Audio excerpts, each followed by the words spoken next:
Close your eyes for a moment. Imagine you are on a large boat in the middle of the ocean. You have been traveling for many days and many nights. The air is cold and the waves are high. Suddenly, you see something in the distance. It is a tall green figure holding a bright light. This is the Statue of Liberty. For over 100 years, she has stood in New York Harbor. But my friends, have you ever stopped to wonder why she is there? She is not just a big statue made of metal. She is a symbol of something very deep. She represents the idea that every person should be free. When people see her for the first time, they often feel a sense of peace. She is like a quiet friend waiting to say hello. She tells us that we are safe and that we are home. In this story, we will learn about how she was made. It was not an easy task. It took many years, many people, and a lot of heart. Are you ready to hear her story? Let's begin our journey together. Think about the city of New York. It is a place of loud noises and tall buildings. But Lady Liberty stands on her own island, away from the noise. She watches the sun rise every morning. She has seen many things in her life. She has seen big ships and small boats. She has seen wars, and she has seen peace. Yet she stays exactly where she is. She is a beacon, which means she is a guiding light. In the dark of the night, her torch shines bright. It shows the way for those who are lost or tired. This statue is a gift, but it is also a promise. It is a promise that freedom is important for everyone. Let's look back in time to see where this promise started. Our story starts in a country far away called France. It was the year 1865. A man named Édouard de Laboulaye had a big idea. He loved the idea of freedom. He also loved the United States. He thought, what if France gave America a giant gift? He wanted to celebrate the friendship between the two countries. You see, France helped America during its big war for independence. They were like best friends who helped each other in hard times. Laboulaye wanted a monument to show this love. There was another man at the dinner table that night. His name was Frédéric Auguste Bartholdi. He was an artist and a sculptor. When he heard the idea, his eyes lit up. Bartholdi began to dream of a giant woman. He didn't want a statue of a soldier or a king. He wanted a statue that represented liberty. He wanted her to look strong but kind. He traveled to America to find the perfect spot. When he sailed into New York Harbor, he saw Bedloe's Island. He thought, this is it. This is where she must stand. But building a giant statue is very expensive. It costs a lot of money to buy metal and pay workers. At first, the government did not want to pay for it. Bartholdi did not give up. He was a man with a vision. He went back to France and started to work on small models. He wanted people to see his dream. He told everyone that this was a gift from the people of France to the people of America. It was not from one government to another. It was a gift from the heart of the citizens. Imagine the courage it took to start such a big project. They didn't have the machines we have today. They only had their hands, their tools, and their big dreams. Every part of the Statue of Liberty has a special meaning. Bartholdi did not choose her look by accident. Every detail tells a little story about freedom. First, look at her right hand. She holds a torch high in the air. This torch represents light. It means that liberty lights the way to a better life. Then look at her left hand. She holds a tablet, which is like a stone book. On it, there are Roman numerals. They show the date, July 4th, 1776. Do you know why that date is important? It is the day America became a free country. The tablet represents the law. It says that freedom must be protected by fair rules. Now look at her head. She wears a crown with 7 sharp points. These points are like rays of sun. They represent the 7 seas and the 7 continents of the world. This means that liberty is for everyone, everywhere. It is not just for one country. It is a message for the whole planet. But there is a detail that many people miss. You have to look at her feet. She is standing among broken chains. Do you know what chains mean? Chains are used to hold people back. When the chains are broken, it means the people are finally free. Lady Liberty is walking forward, away from those chains. She is not standing still, she is moving. This tells us that freedom is a journey. We must always keep moving toward it. Isn't it wonderful how much thought went into her design? Even her face is special. Some people say she looks like Bartholdi's mother. She looks calm, serious, and very strong. How do you build a statue that is 151 feet tall? That is like a building with 15 floors. This was a very difficult problem for the engineers. Bartholdi knew how to make the statue look beautiful, but he needed someone to make it stand up against the wind. The wind in the harbor is very strong. He asked a famous engineer named Gustave Eiffel for help. Does that name sound familiar? Yes, he is the same man who built the Eiffel Tower in Paris. Eiffel was a genius with metal. He designed an iron skeleton for the inside of the statue. It was like the bones inside your body. These bones hold the statue up. The skin of the statue is made of copper. Copper is the same metal used to make some coins. It is very thin, about the thickness of 2 pennies put together. The workers had to hammer the copper into the right shapes. This is called the repoussé method. It was very loud and very hard work. They built the statue in pieces in a workshop in Paris. First the head, then the arms, and then the body. People in Paris could see her growing over the rooftops. One of the coolest things about Eiffel's design is that it can move. When the wind blows hard, the statue sways just a little bit. This keeps the metal from breaking. Imagine being a worker high up in the air. You are hammering metal while the wind blows around you. It was a dangerous and amazing job.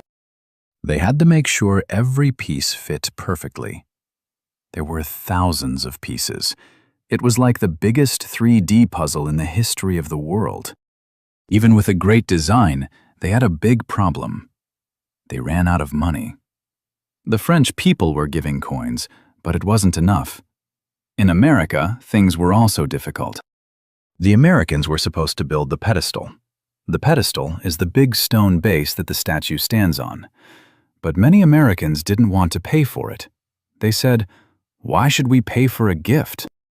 The project almost stopped completely. Then, a man named Joseph Pulitzer had an idea. He owned a newspaper called The World. He used his paper to talk to the people. He said, "It doesn't matter if you are rich or poor. Please give what you can." He promised to print the name of every person who gave money in his newspaper. Something amazing happened. Children sent in their pennies. Workers sent in a few cents. Even people who had very little money wanted to help. In a short time, they had enough money. This showed that the Statue of Liberty belonged to everyone. It was not a gift from a king. It was a gift from the people. In France, they also had contests and shows to raise money. Everyone was excited. They felt like they were part of something historic. This part of the story teaches us a lesson. When many people work together, they can do impossible things. Even a few pennies can help build a giant. Finally, the statue was finished in France. But now they had to figure out how to get her to America. She was much too big for one ship. To move Lady Liberty, they had to take her apart. Can you imagine that? They spent years building her, and then they had to unscrew every piece. They packed her into 214 large wooden crates. It was like packing a giant suitcase for a long trip. The crates were put on a ship named the Isère. The trip across the Atlantic Ocean was very rough. The ship carried over 200 tons of metal. The sailors were worried because the weather was bad, but the ship arrived safely in New York in June 1885. The people of New York were so happy. Thousands of people came to the docks to see the crates. However, the pedestal was not finished yet. The crates sat on the island for a whole year. Lady Liberty had to wait in her boxes. Finally, the base was ready. Now came the hard part, putting the puzzle back together. The workers had to climb high into the air. They used long bolts and heavy tools. There were no computers to help them. They had to be very careful. One mistake could be a disaster. Slowly, she began to rise. First the feet, then the robes, and finally the head. The copper was still a bright brownish-orange color back then. Did you know she wasn't always green? Copper changes color when it stays outside in the rain and air. Over time, she turned the beautiful green we see today. Rebuilding her was a celebration. Every day, she looked more like a queen. The dream was finally becoming a reality on American soil. The date was October 28, 1886. It was a rainy and foggy day in New York. But the weather did not stop the celebration. There was a massive parade in the streets. People were cheering and music was playing. It was one of the biggest parties New York had ever seen. The President of the United States, Grover Cleveland, was there. Many important people from France were there too. Everyone wanted to see the new Colossus. Bartholdi was very excited. He climbed up into the torch of the statue.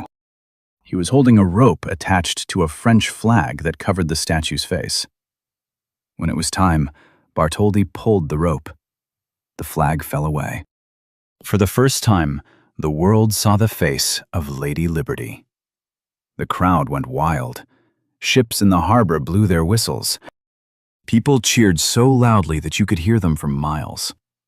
President Cleveland gave a speech. He said that the statue's light would shine for the whole world. He promised that America would always care for her. It was a moment of pure joy. Two countries, separated by a giant ocean, were united in friendship.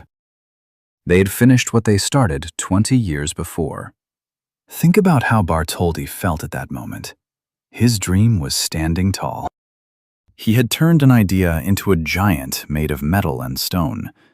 Even though it was raining, the spirit of the people was bright. They knew they were witnessing history. Lady Liberty was finally home. Not long after the statue was built, a place called Ellis Island opened nearby. This was the place where millions of people came to enter America. These people were called immigrants. They left their homes in Europe because they were hungry, poor, or treated badly. They wanted a new life. For these people, the Statue of Liberty was the first thing they saw. Imagine being on a ship for weeks, feeling tired and scared. Then you see her. She looked like a mother welcoming her children. She gave them hope. She promised them that in this new land, they could be free and safe. A poet named Emma Lazarus wrote a very famous poem about the statue. You might know the words. She called her the Mother of Exiles. The poem says, "Give me your tired, your poor, your huddled masses yearning to breathe free." These words are now written inside the pedestal. This changed the meaning of the statue. At first, she was a gift of friendship between countries. But then, she became a symbol of a new beginning. For a young child on a boat, Lady Liberty was a sign of magic. For a father looking for work, she was a sign of opportunity. She stood there as millions of people passed by. Each person had a different story, but they all had the same dream. They wanted a better future. Even today, Many Americans have grandparents who cried when they saw the statue. She is part of their family history. She is the face of the American dream. Today, Lady Liberty is over 140 years old.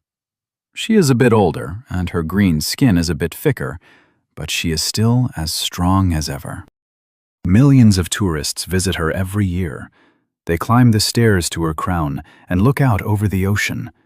They take photos and learn her story. But she is more than a tourist attraction. She is a reminder. She reminds us that freedom is not a gift that stays forever. We must protect it. In our modern world, we still face many challenges. There are still people who are not free. There are still people looking for a safe home. When we look at Lady Liberty, we should think about those people. Her torch is still lit. Her message is still welcome. What does liberty mean to you? Is it the right to speak your mind? Is it the chance to go to school? Or is it the feeling of being safe in your bed? Lady Liberty tells us that these things are important for every human being. She doesn't care where you come from or what language you speak. As we finish our story, I want you to remember the copper and the iron. I want you to remember the pennies given by children and the dream of an artist. Most of all, I want you to remember her light. Even when the world feels dark, there is always hope. There is always a way to build something beautiful. Thank you for listening to the story of the Statue of Liberty. May your own path always be lit by the torch of freedom.